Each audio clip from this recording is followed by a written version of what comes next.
Chiravasa vrata kshama veni bhuta shiroruha babha upapatim shanta shikha shantam ivanalam.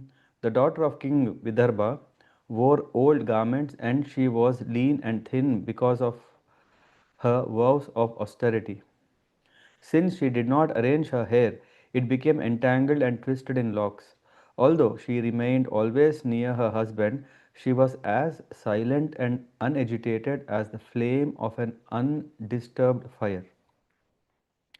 Ajanati priyatamam yadoparatam angana sushutira.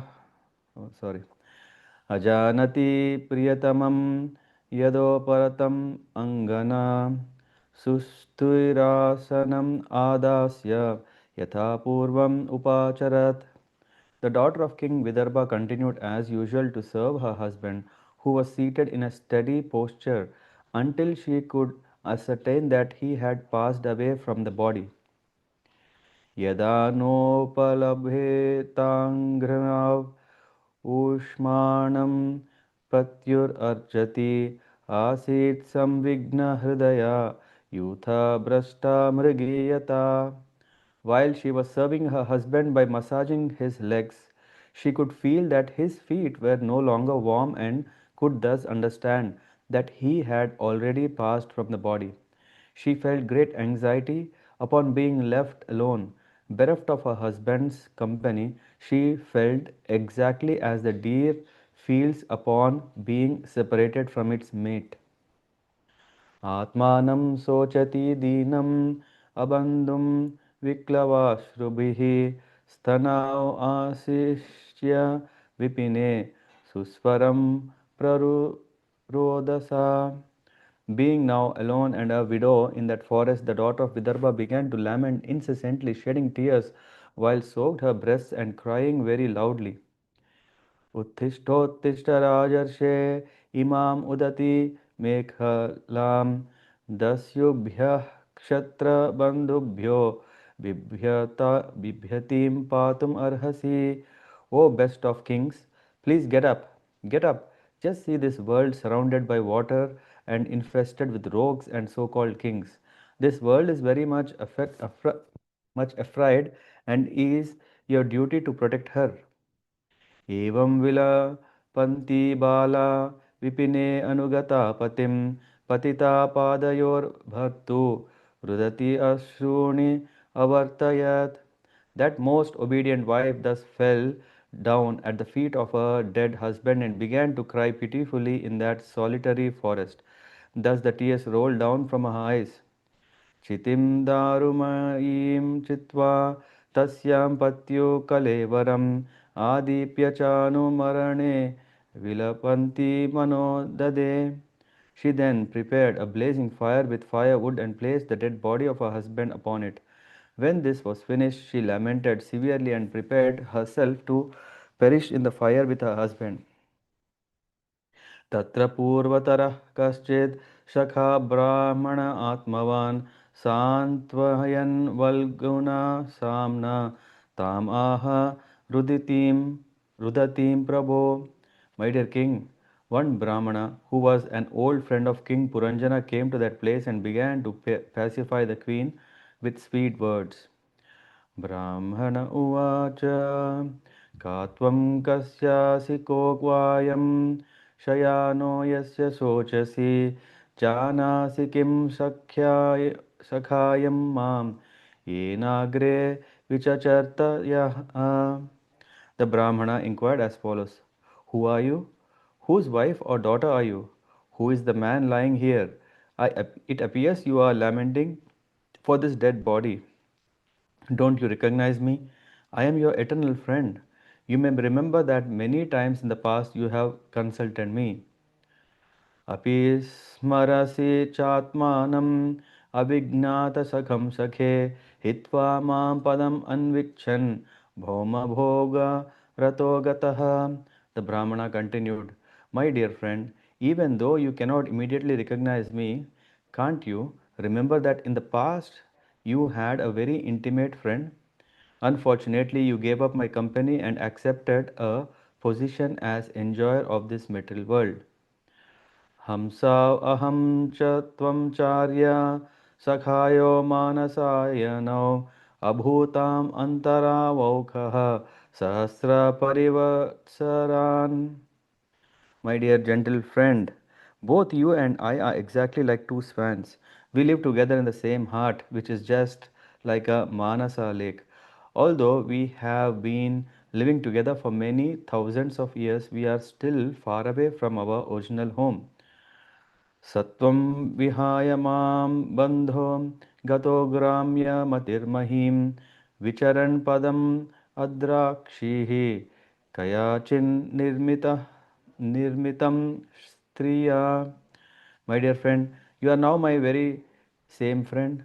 Since you left me, you have become more and more materialistic, and not seeing me, you have been traveling in different forms throughout this material world, which was created by some woman. पञ्चारामं नवद्वारम् एकपालं त्रिकोष्टकं षट्कुलं पञ्चविपनं पञ्चप्रकृतिस्त्रिधवम्. In that city, the material body, there are five gardens, nine gates, one protector, three apartments, six families, five stores, five material elements, and one woman who is lord of the house. पंचेन्द्रियार्था आराम द्वारा प्राणनव प्रभो तेजोभिन्नानि कोष्ठानि coulomb इंद्रिय संग्रह. My dear friend, the five gardens are the five objects of sense enjoyment, and the protector is the life air which passes through the nine gates. The three apartments are the chief ingredients fire, water, and earth. The six families are the aggregate total of the mind and five senses.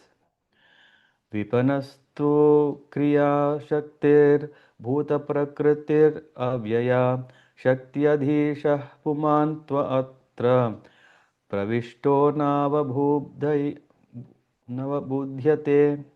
The five stores are the five working sensory organs. They transact their business through the combined forces of the five elements which are eternal.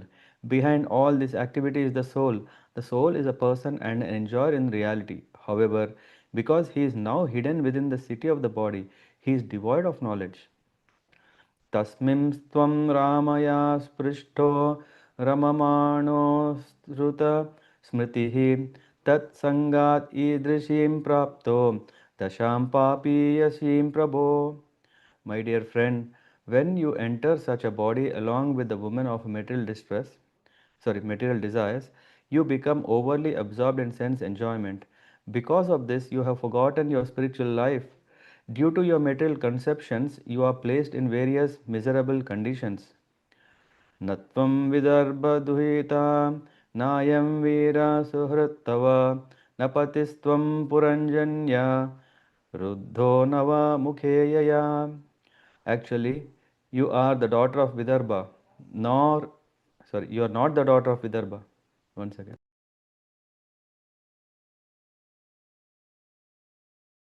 Actually, you are not the daughter of Vidarbha, nor is this man Malay Dhwaja, your well-wishing husband, nor you were the actual husband of Puranjani.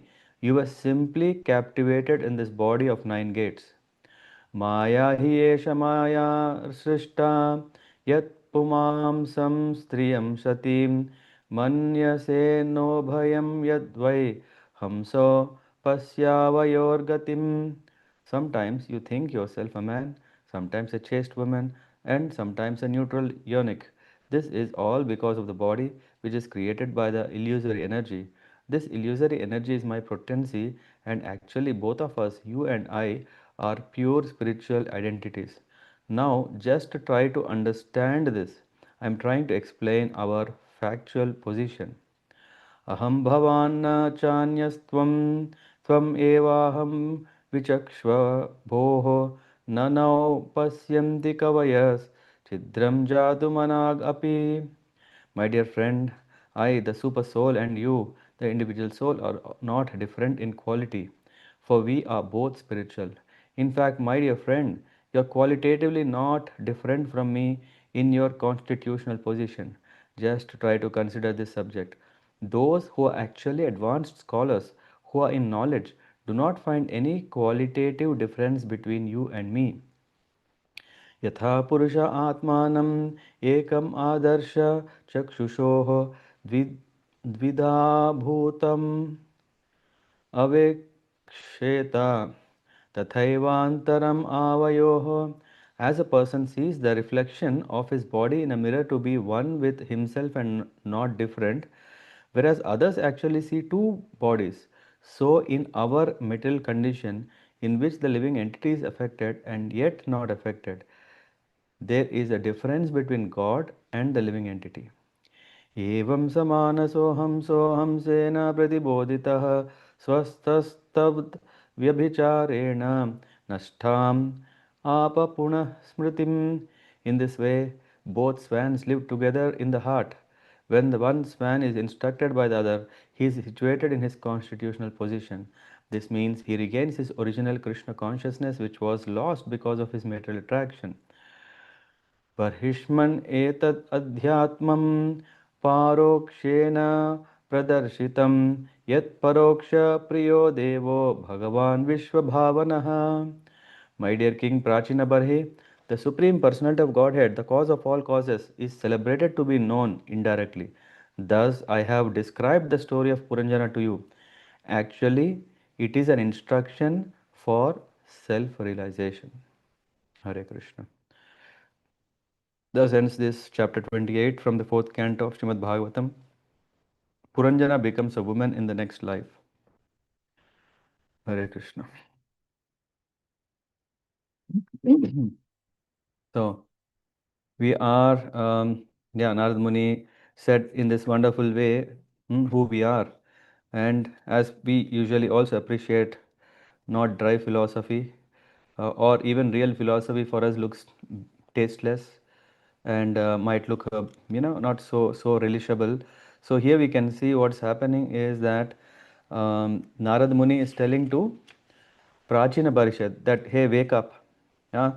How long do you want to sleep? You got to wake up. And here we can see the instructions for a disciple from Vidarbhi's example. We know that Malaya Dhwaja was not ordinary. Malaya Dhwaja was a great devotee.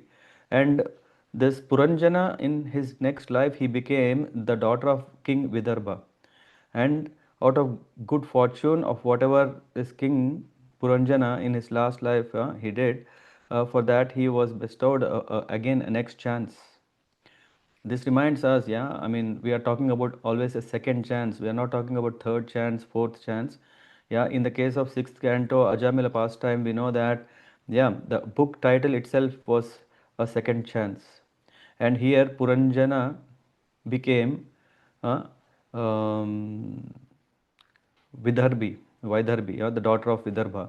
And then her good fortune, she got a very good husband in this life. And in this life, the husband was um, very devotional. He did all his duties. He has distributed his kingdom to for people to rule, and then he left to the forest and he was doing serious devotional service. And then he attained perfection. Here we can see from the verse 43. We can see Vaidarbhi, accepting her husband as a supreme, served her husband with devotion, giving all enjoyment. What does this mean is figuratively, Malaya Dhwaja is a spiritual master. In the purport, we can see Malaya Dhwaja naturally took the position of a spiritual master to his beloved wife. And because his beloved wife was very obedient, this Vaidarbhi in this life was very, very obedient. Similarly, in our case, in many previous lives, we were, some way or the other, were not so serious in devotion. Good fortune. Maybe there was a spiritual master in our life, but in that case, we were not serious. But here we can see, Srila Prabhupada says, at least this life, I remember even Bhakti Charu Maharaj told to one of our very close devotee friend, he said, just give this one life to Srila Prabhupada. What does that mean? Just accept Srila Prabhupada, serve him, and then a life is successful.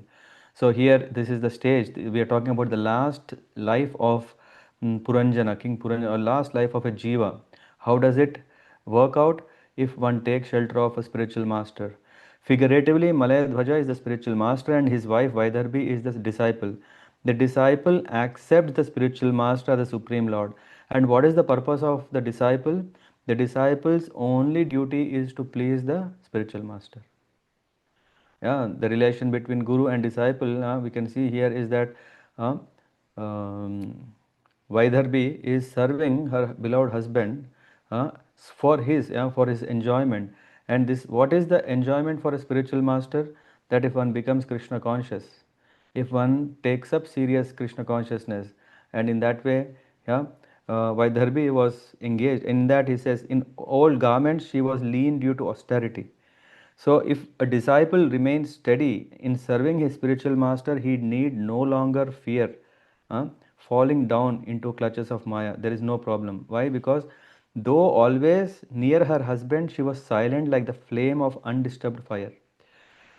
If we are being tossed up and down in the waves of struggle, the steadiness we can get only when we just accept the words of a spiritual master as it is, as crest jewel that we want to carry on our head. Hey, see, I am fortunate that my guru has given me this blessing in the form of instruction. Usually we want, bless, bless. What is the blessing? Instructions. Because instructions are the means through which we can attain perfection, we can perform service. That's what is mentioned in the verse 45. She continued to serve her husband and unaware, she was so busy in serving. Yeah, Vapu Seva, yeah, is something very special. We always want to serve the spiritual master when he is present. When he is present, yeah, it's nice. But yeah, when one is so much absorbed in the service of Guru, yeah, even if the Guru, yeah, here we can see Malaya Dhwaja has attained perfection, he passed away. Yeah, and she was engaged in service and not feeling the warmth of of his feet, she understood that he had passed away. Thus she felt exactly like a deer separated from its mate. So this means when a guru is leaving, it's not like, okay, come on, guru is always present in his words, guru is always present, so there is nothing to worry. No, that is the moment where one may not know what one is losing. uh, but it's very important that when one knows the what do you call the when one experiences the importance of his personal presence, yeah, compared to when he is not there, yeah, one will really feel very painful. Yeah, this is what is mentioned here, that she felt so much lamentation. And sometimes what may happen is a disciple is thinking, oh, now my life is gone, I am dead, I mean nothing is there, world became dark to me and all these things. Then the Atma, Paramatma, who is inside here, he is coming. Being now alone and a widow in the forest, she lamented, shedding tears and crying very loudly. So this is what happens. And um, and then she said, oh, best of the kings, please get up. You must protect this frightened world surrounded by seas of thieves and false kings. Yeah, so please protect me. This world without you is very dangerous to live. So I need you, oh my Guru. This is what. Oh Guru, please protect this earth in which you established bhakti, which is now frightened by those opposing bhakti. It is so much that in Kali Yuga we have so many people. As soon as you say you are a devotee, then they will say, hey, let me see how long can he be a devotee. I will give him this. Uh, what is it called? Luga, temptations, yeah. Some things, yeah, maybe I can give him 1 million. I think he may get easily caught up. So in that way or this way, let me try to get him. So in this way, the material world is very dangerous, and Guru stabilizes and strengthens us that, oh, all these are illusions. Don't get carried away. Don't be cheated, because this life you want to really make it. You don't want to go through the next cycle. This cycle should be the last one. So, and in that way, and then she placed the dead body upon the funeral pyre, lamenting severely, and she prepared herself to enter the fire. When she was doing, a devoted disciple would rather die with the spiritual master than fail to execute his mission. To execute the will of the spiritual master, and the disciple should be prepared to lay down his life and abandon all personal consideration. So for a disciple, guru is all in all. Hmm? And then what happens now? Avignata, the Supreme Lord is coming as Paramatma. He is coming and asking, hey, who are you? Whose wife are you? Or whose daughter are you? Huh? Here, one Brahman who was Avijnata means, Vijnata means to be known, Avijnata means unknown, a stranger, a old friend. He's coming, he's saying, I am your friend. Huh? Who are you? Huh? Who is this man lying? And you, yeah, you are lamenting for one who has left, but what about you? You have left me. Uh, don't you remember that in the past you have a very intimate friend, Avijnata Sakham Sakhe. Unfortunately, you gave up my company, Hitva Mam Padam Anvichan, and accepted a position as enjoyer of this material world. Bhauma Bhoga Rato Gataha. Bhauma Bhoga Rato Gata. Rato means to enjoy. Uh, Gata means in that direction, in that journey. You have gone into that journey. Bhauma Bhoga Rato Gataha. And and uh, then she's surprised. Who is that? I don't have such an old friend. And in fact, she's saying so many years we have. I don't remember. Please remind me. Then this old Brahman is saying, you know what? There are two swans. Yeah, we both are like two swans living together in this wonderful Manasa lake, Manasa Sarovar, for many thousands of years. Yet you are far away from our original home. What is that original home? Spiritual world. And leaving me, you are wandering from here and there, from that place to this place. And then this description of that city is just said, you are in a material world filled with gates, no, five gardens. Five gardens for five sense objects. Nine gates are the nine openings of the body. One guard. Who is that one guard? The life air. And three apartments. What are the three apartments?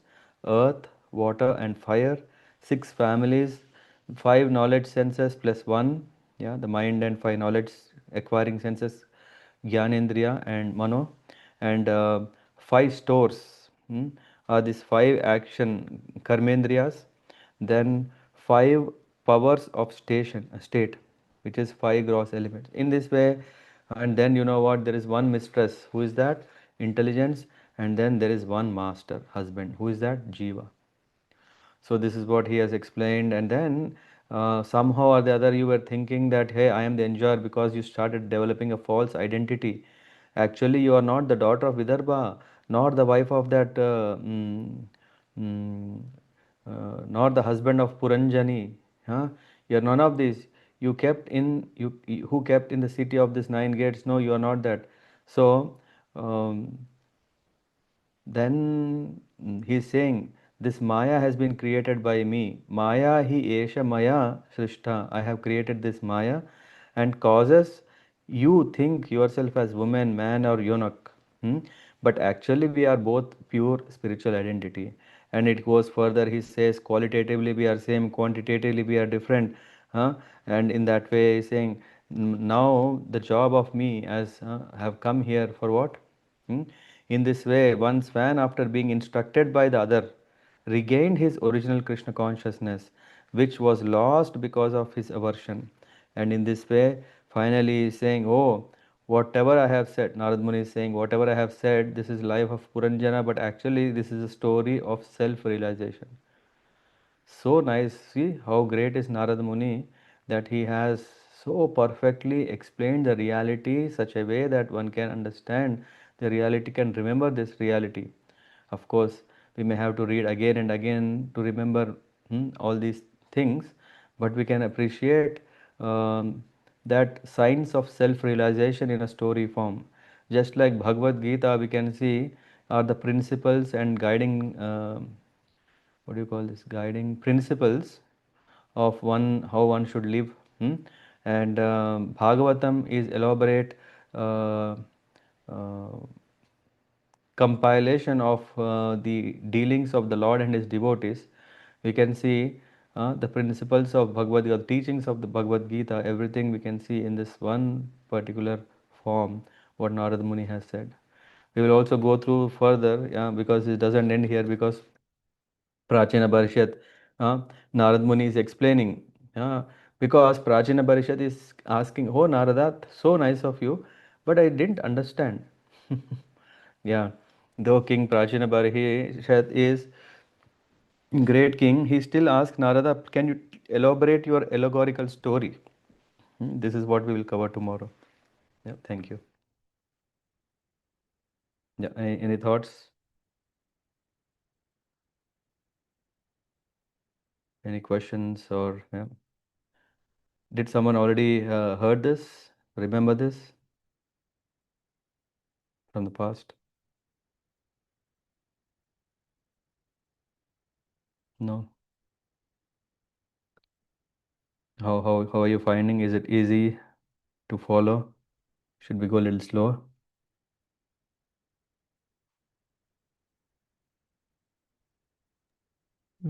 Yes, slow would be better probably, but yeah, if others don't agree, then Yeah, we'll try to keep it more slower. Slow in the recitation itself, or in the explanation, going through the like purpose. when we read that verse, then we go that little Slower. bit about the purport also. If Okay. we just yeah. Mm-hmm. Sure. Okay.